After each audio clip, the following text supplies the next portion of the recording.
Look, I know. The first rule of Fight Club is you do not talk about Fight Club. But when it comes to Bottoms, the new queer comedy from Emma Seligman, in which two teen lesbians start their own Fincher-esque Fight Club in an attempt to get closer to the hot girls at their school, well, I really can't help myself. This is a movie that demands to be discussed. Hey everyone, welcome back to another episode of Script Apart, a podcast about the first draft secrets of great movies and TV shows.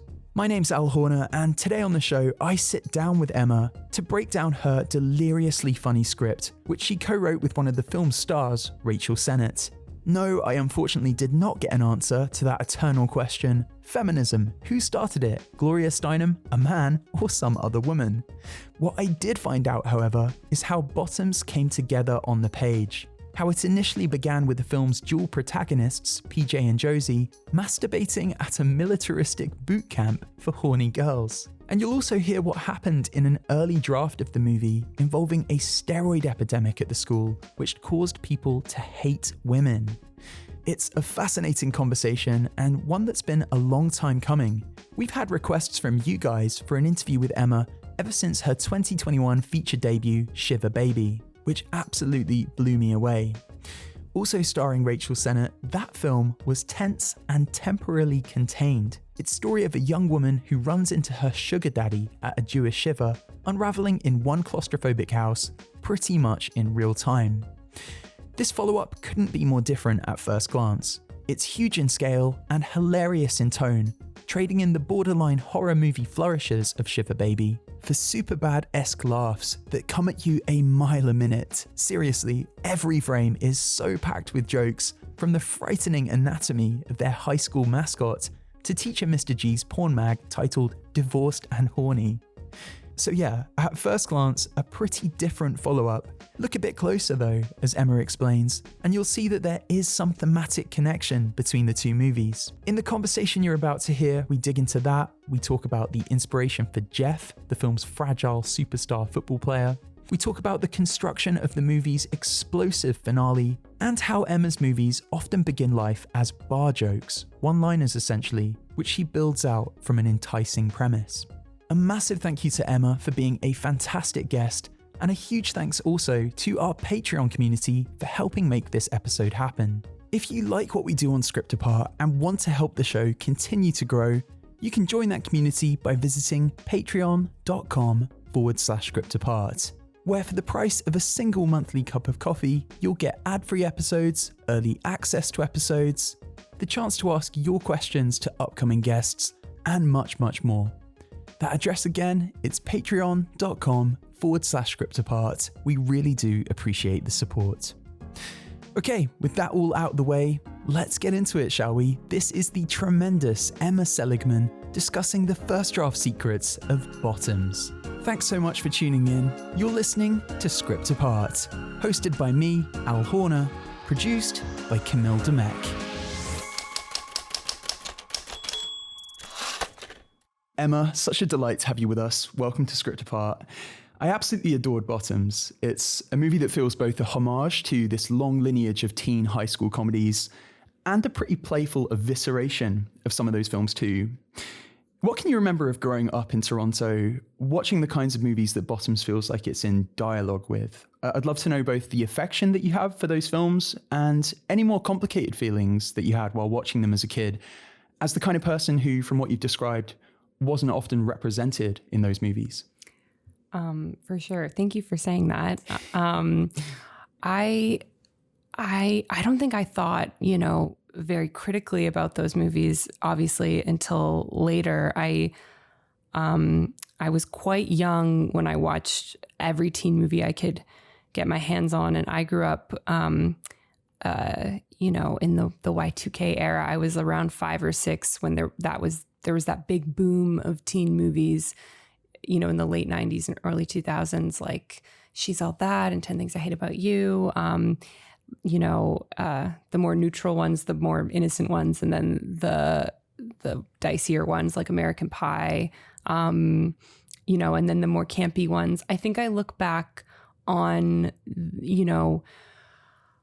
the particularly American Pie and Superbad, with a little bit more of a critique and yet at the same time, they were just the movies of that era, and that's the culture they lived in. And I'm sure years and years from now, or maybe in the moment, people will critique bottoms, in my work for and I hope it ages well, but you never know. And then I think I look back at a specific sort of section of teen movies that were particularly female driven and campy and absurd and satirical, most of which were cult classics like Drop Dead Gorgeous or Sugar and Spice or Dick or Strike, or a lot of these have Kirsten Dunst in them, or Bring It On, that were quite feminist or quite, of quite a biting critique of being a female teenager and everything that entails. And I don't think I appreciated in the moment, on the positive end, how those teen movies were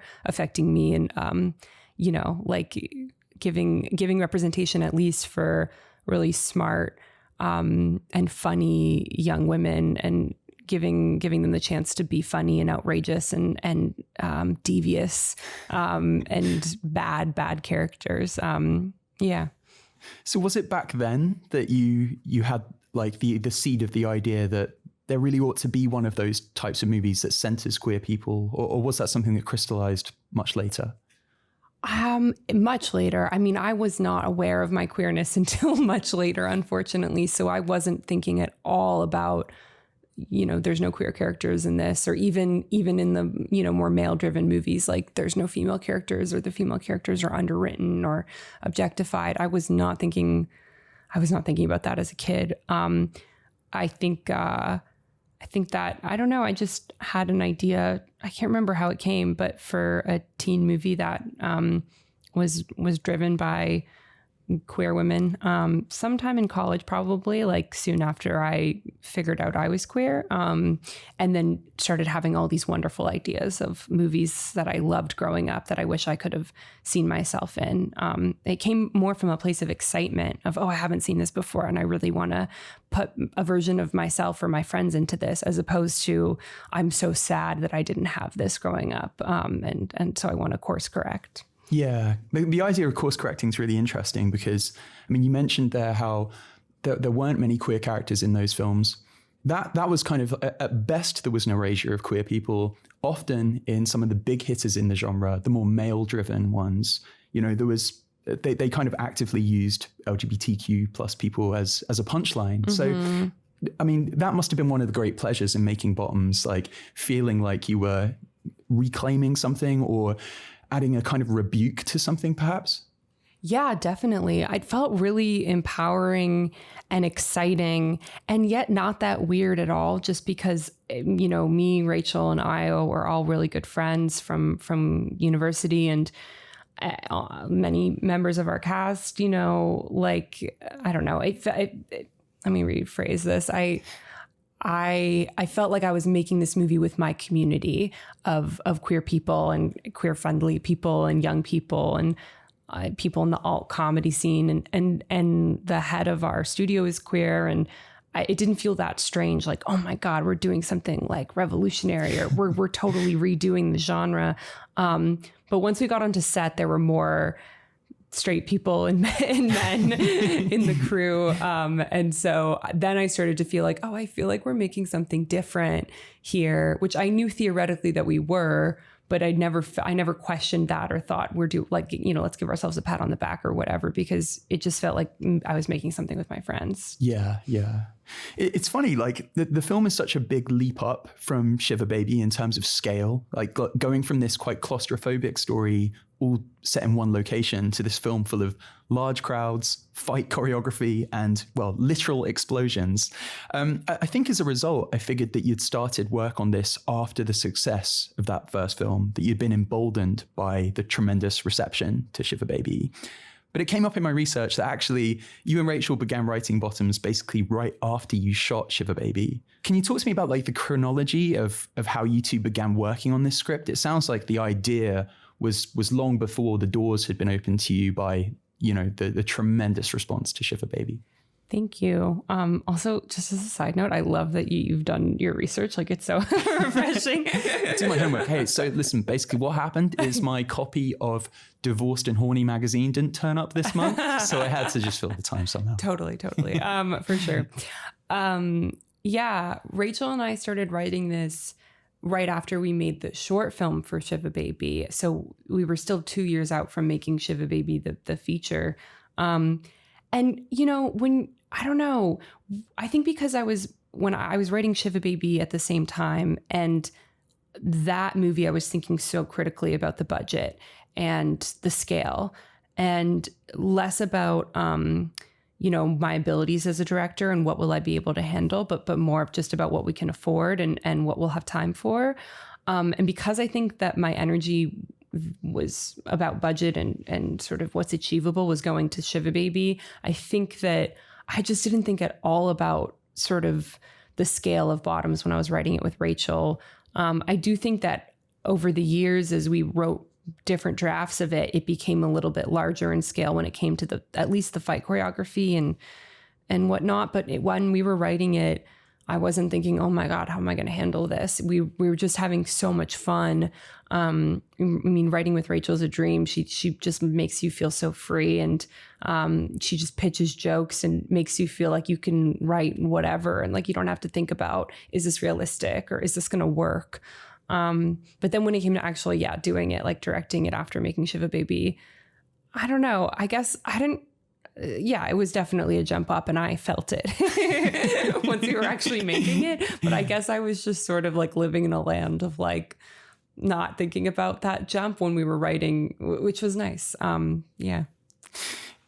They are very different films at first glance, but look a bit closer and there's an interpretation that they're both in some way about the agony of being awkward and young and seeking some kind of exterior validation, and sex maybe being a vehicle for that. At least that was something that kind of struck me. Do you see much connective tissue between the two stories despite their differences? I didn't at first, but one other person brought up that comparison, and that struck a chord with me because I think that, I started writing both scripts when I was 22, and that's sort of the only kind of like emotional, not only, but the main source of emotional turmoil in me was sort of processing that, search for validation through like just dating, romance, sex, like all of it, and your understanding of self-worth as a result of that. And with Shiva Baby, it was a little bit more literal, and she, also like the panic and everything she's experiencing is a direct result of sort of the consequences of going after self-worth in that way. But in Bottoms, that's more, I guess, rumbling under the surface. But I think I didn't really have any other life experience to pull from. So I guess that's a running theme in both. Yeah. I remember you describing Shiva Baby around its release as almost like a bar joke. A girl runs into her sugar daddy at a Shiva. And I think Bottoms kind of has that too. Two girls start a fight club to try and get with cheerleaders is one of those premises that kind of immediately makes you lean in. In both cases, did you start with the log line and then find the characters to populate that premise? And if so, what's your process for that, Emma?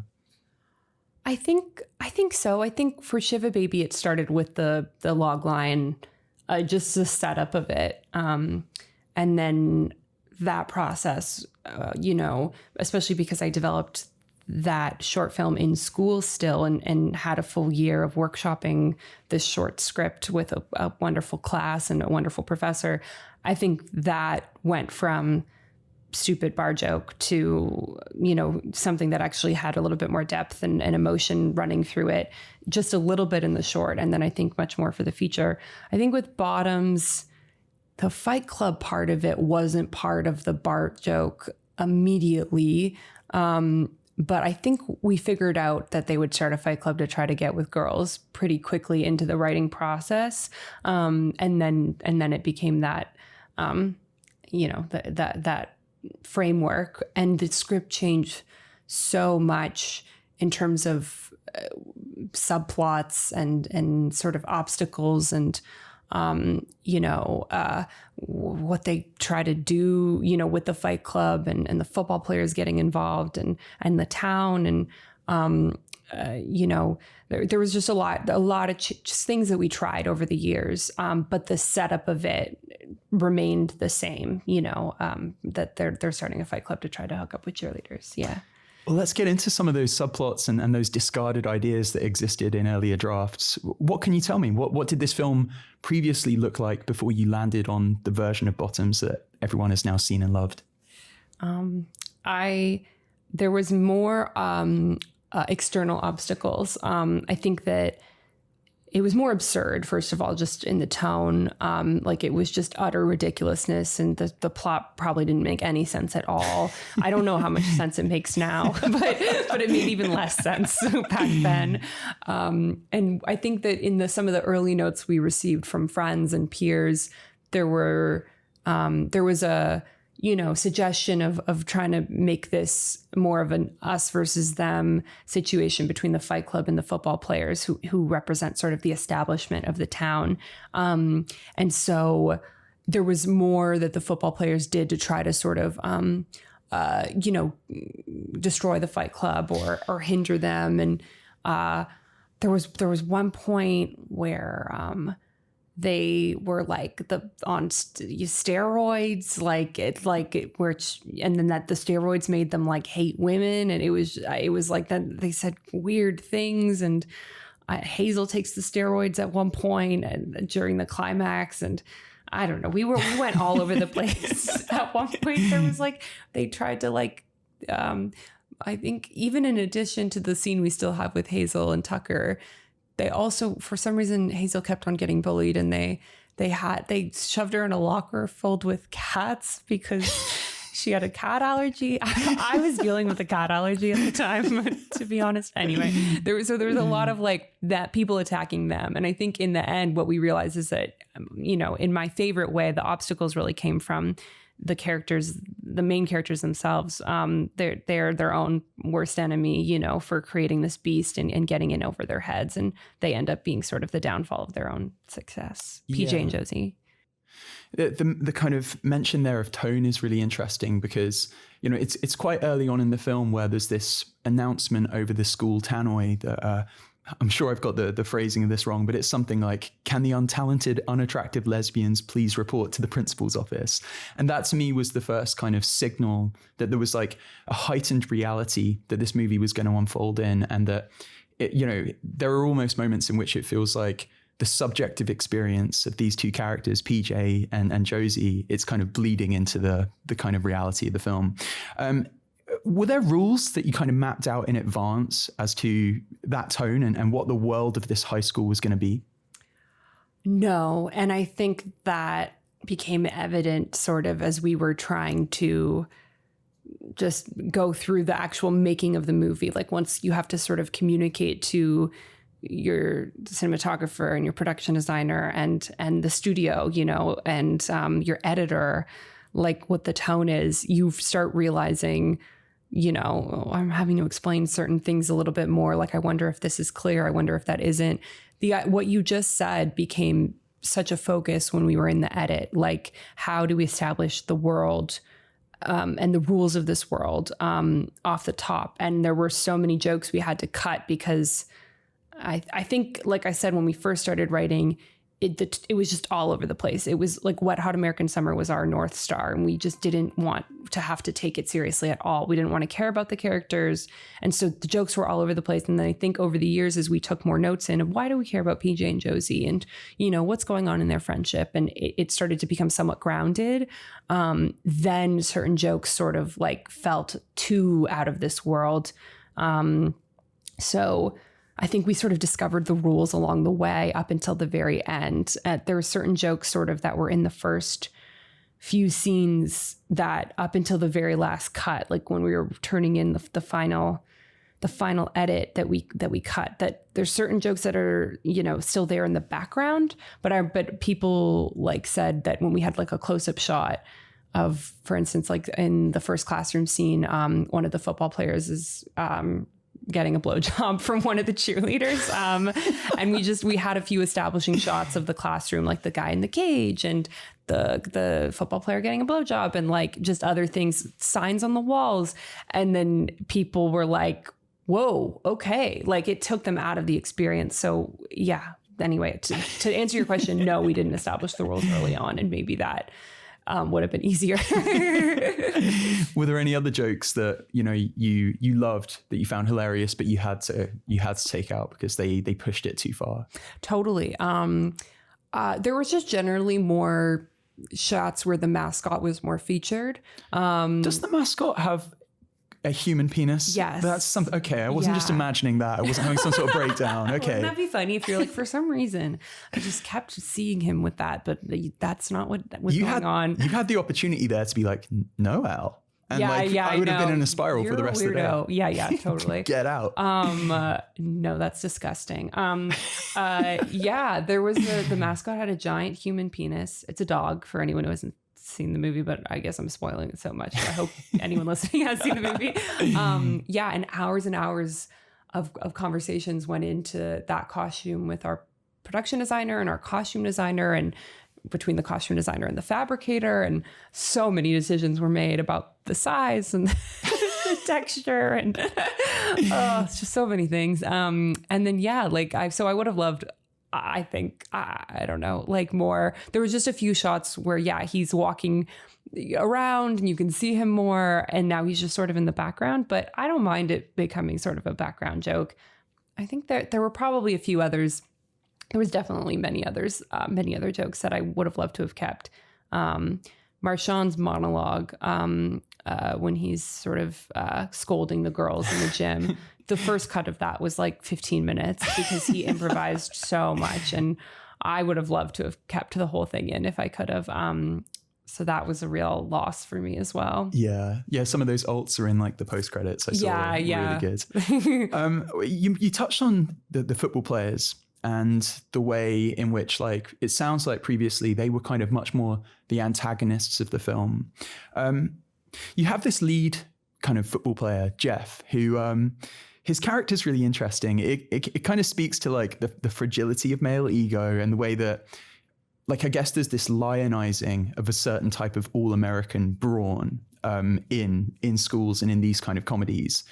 But he's not a villain. He's kind of like a lovable idiot. But there's quite a careful calibration in which he's not like a bad guy. He's not the villain of the movie. Can you talk to me about like the development of that character and what you wanted to express and the degree to which, like, in previous versions he maybe was more of a bad guy?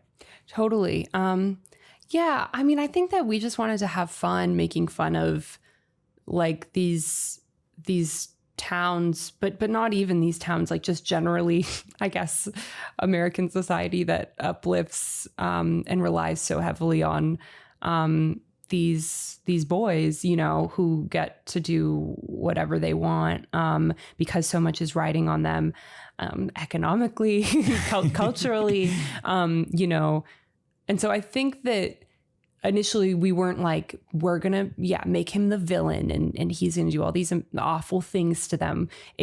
I think we didn't think too hard, again, like when we were first writing, who's the antagonist? Like, what are the obstacles? We were just writing super instinctually.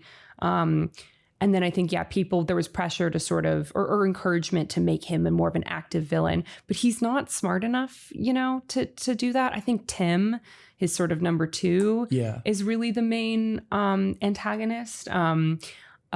Even though it's Jeff that's the one that's celebrated the most. And Tim even, I guess he is the antagonist, but I think, I don't know, what we ended up with maybe was more in line with our intention, which is that it's the establishment that's the antagonist. It's like the status quo, that's not there to lift up PJ and Josie. That's the antagonist. I don't know. Yeah, with Jeff, I don't know. I mean, Nick Gallenstein, who's English, I should say, made him so lovable in a way that I didn't imagine Jeff to be initially. He just made him so sweet, and he played with his gender so much and his vulnerabilities. So I guess, Jeff had a little bit of an evolution. from script to screen. Yeah.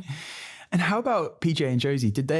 Were they kind of quite consistently all the way through the development of the movie, these two characters, or did they have were there different iterations? I love how in the finished movie, there's not much in the way of like expositionary dialogue that explains their friendship. There's maybe one line about, I think Josie's looking at like a picture frame and she maybe explains about their friendship. But otherwise we kind of dive into the movie and just experience this very lived in friendship that they share. Talk to me about developing that, because it's quite a hard thing to get right on the page. Thank you.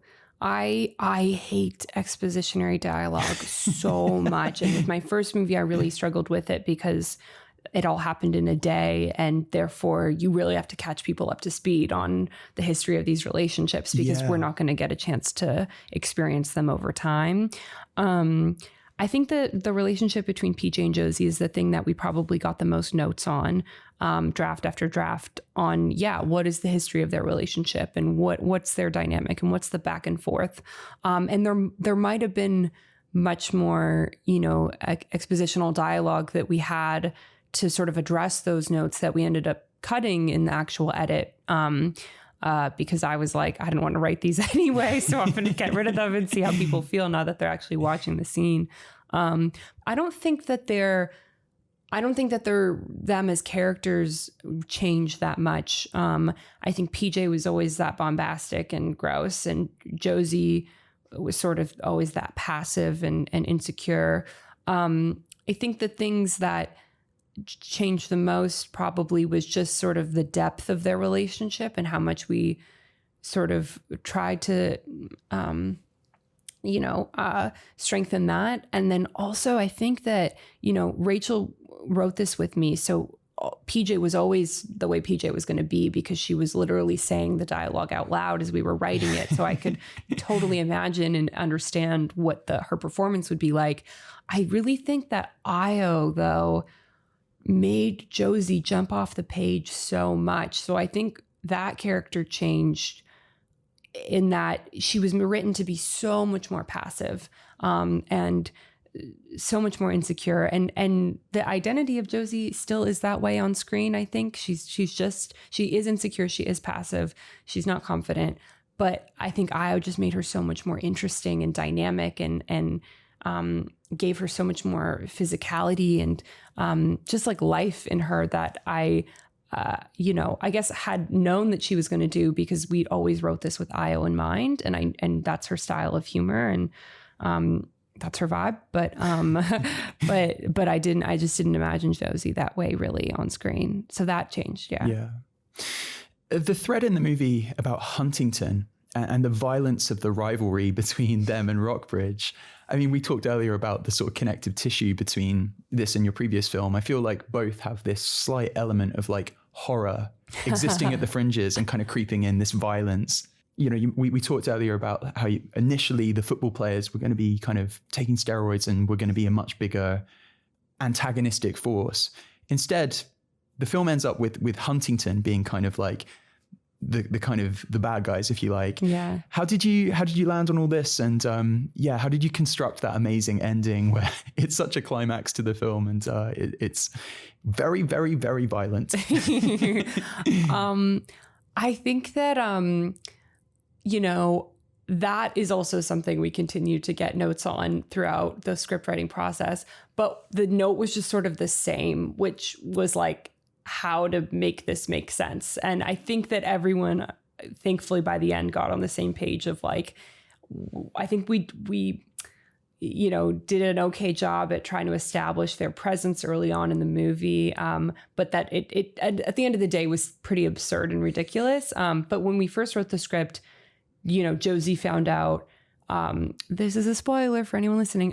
Josie found out that Huntington had this reputation of being violent and was maybe going to kill a football player, like in the scene just before that football game from that she gets from Punky Johnson's character, that information. And that was it. That was the first time you learned about it. And then all of a sudden it was happening.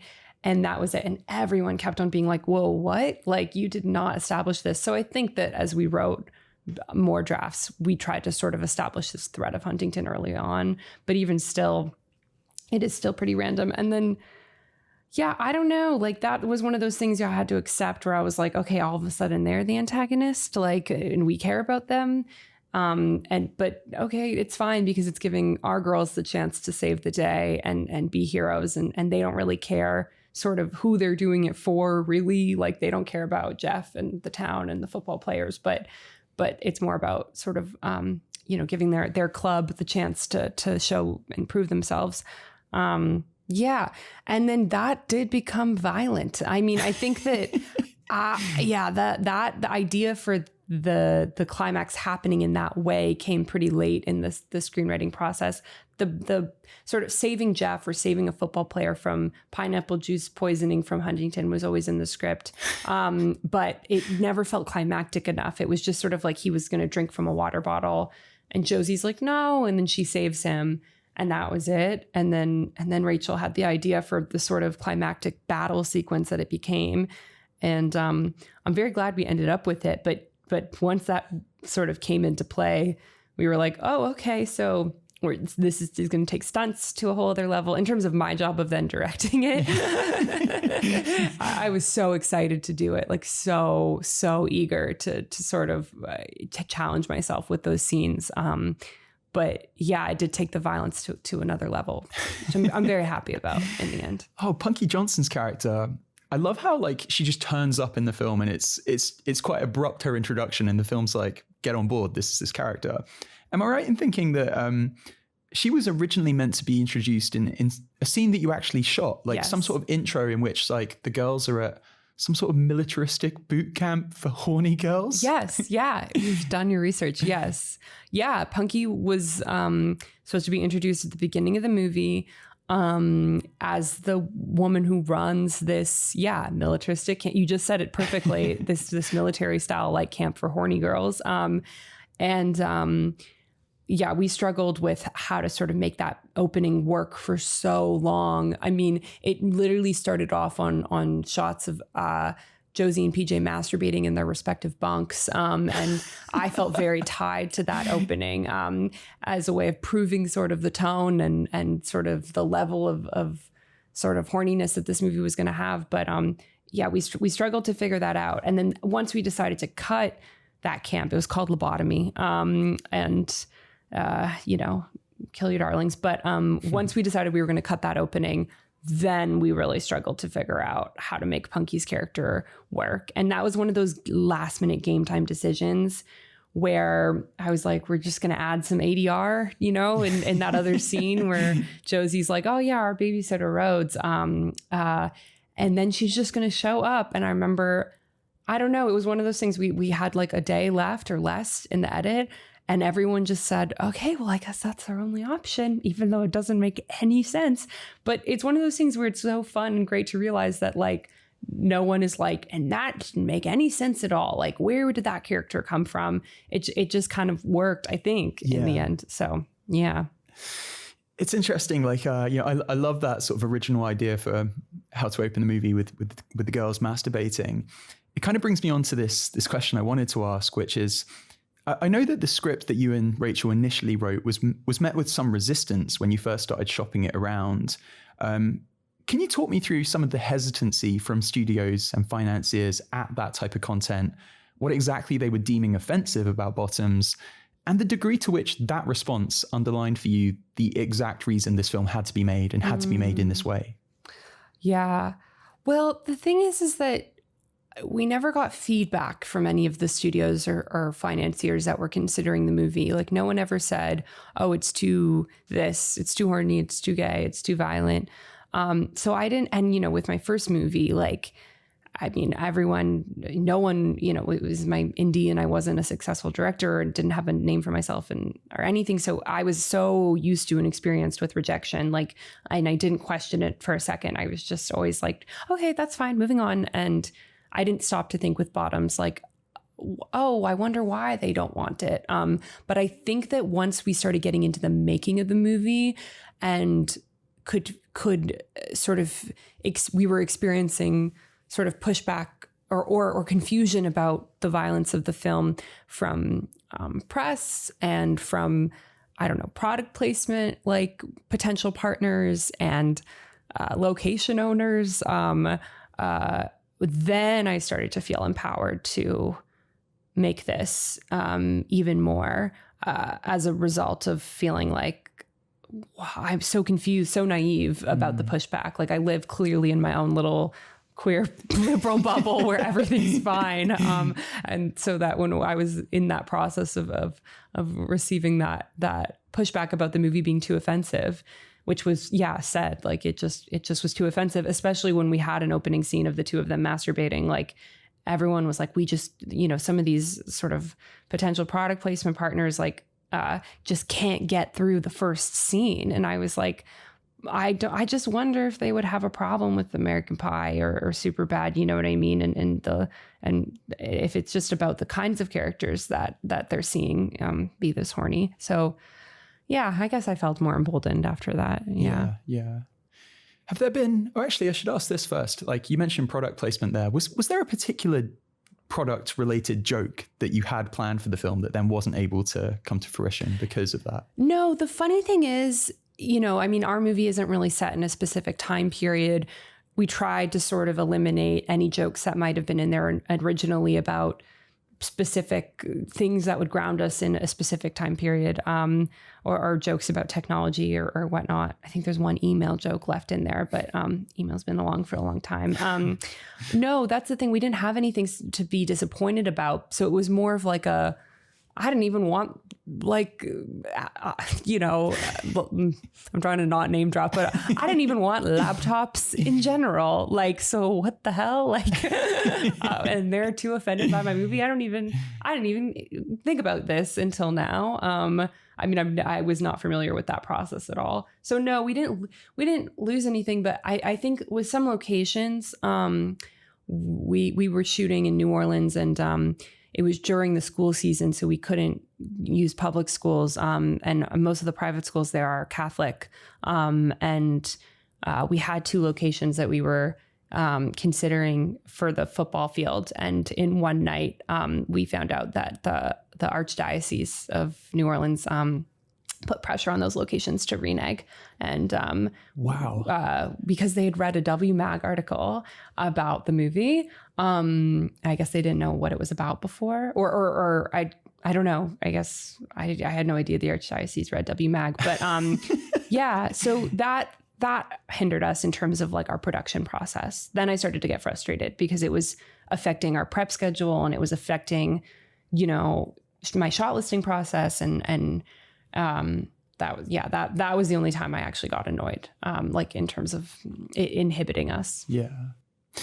Can you talk me through some of the responses to the film, both from, I guess, some of the filmmakers whose work this is in dialogue with, Fincher, for example, I don't know whether you've heard from him, but also, that audience who now have a film to grow up with that you didn't have to grow up with when you were that age? Sure. I think for the audience that we intended I think for the audience that we wanted to see, can I speak? The jet lag is real. I think for the queer audience members who we wanted to see the movie, who've responded well to it, I think that it's kind of surreal to think about. I don't know. Any sort of lovely comments I've gotten saying that they are so glad that they're growing up with this movie, or for anyone my age saying that they wish they had this movie when they were growing up or older. And I'm very Canadian, so I can't I can't accept compliments very well. So I'm just sort of used to being like, that's so nice, thank you, and not really thinking about it.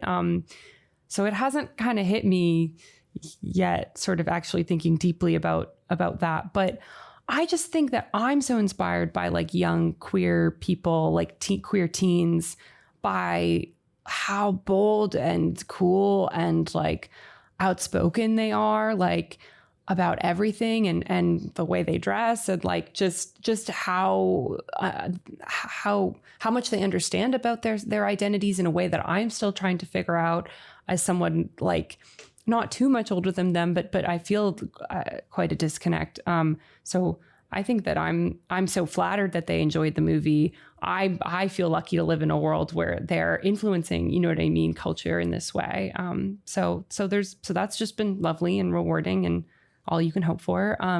And then I haven't heard. I definitely haven't heard from Fincher, and I don't know if I want him to see the movie, honestly. But it has been cool to receive some love from people I admire.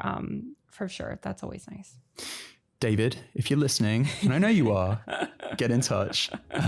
Emma, this has been such a delight. Thank you so much, both for this film and for this conversation. Thank you. Thank you so much for having me. You've been listening to Script Apart. Thank you so much for tuning in. A reminder that if you want to help the show continue to grow, you can join us on Patreon by visiting patreon.com/scriptapart or clicking the link in today's show notes. Thanks again for joining us. We'll see you next time.